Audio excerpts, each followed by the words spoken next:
আমরা সব থেকে যে ভুলগুলো করি সিজদাতে, এই কুড়াইটা আমরা হাঁটুর সাথে মিশিয়ে দিই। যেমন এটা তো ভুল, এই যে দেখেন এই যে একটা ভুল আছে, এটা হচ্ছে ভুল। এভাবে আমরা এক হয়ে যায়, অনেক দেখবেন এক হয়ে যায়। এই সম্পূর্ণ হাতটা মাটিতে মিশিয়ে দেওয়া হয়। রাসূল সাল্লাল্লাহু আলাইহি ওয়াসাল্লাম বলেছেন তোমরা কুকুরের মতো সিজদা দিও না, হাত বিছিয়ে দিও না। অনেক আছে ভুলগুলো করা হয় ঠিক এভাবে। কারণ হচ্ছে যে এই মাথাটা নাকটা হাতের থেকে সামনে চলে যায়, এরকম হাত পিছনে থাকবে, আর দেখা যাচ্ছে হাত পিছনে থাকবে, মাথা সামনে চলে যায় না। আবার অনেকে আছে যে হাত মাথা পিছনে, হাত সামনে চলে যায়।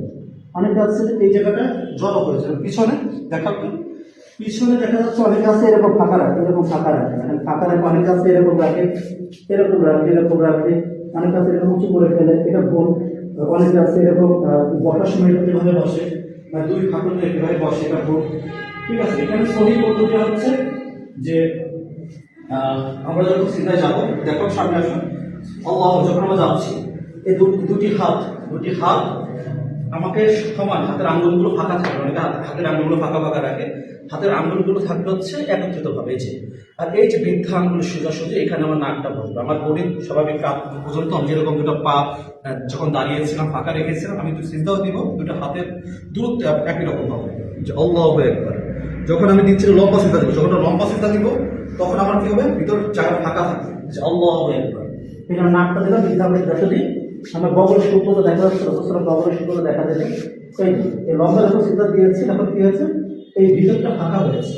আর পিছনে পা দুটি একত্রে থাকবে, পিছনে পা দুটি দেখো, পিছনে পা দুটি থাকবে সমান, এই পা দুটি সমান আছে।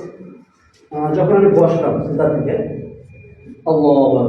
জমিনে নাক এবং কপাল, অনেকে আছে নাক মিশবে। নাক অবশ্যই রাসূল 7টি অঙ্গের মাধ্যমে সিজদা দিতে বলেছেন। অবশ্যই আমাকে এই নাক কপাল একসাথে জড়িয়ে আল্লাহু আকবার। এই যখন আমি বসলাম, পিছনে দেখো, পিছনেটা দেখো, যখন আমি বসেছি আমি বাম পাটা যে পজিশন আছে, নাকটা ছেড়ে দিতে হবে পশ্চিম দিকে, মানে এটা হচ্ছে এখানে আপনি দেখেন যে আঙ্গুলগুলো দিকমুখী করে আঙ্গুলগুলোকে রাখা হয়েছে। অনেক কাছে আঙ্গুলগুলো ভিতরে যেতে হবে, এটা সম্পূর্ণ ভুল। অনেক কাছে নিয়ম হচ্ছে আঙ্গুলগুলো আপনি পায়ের আঙ্গুলগুলো থাকবে এই পজিশনে।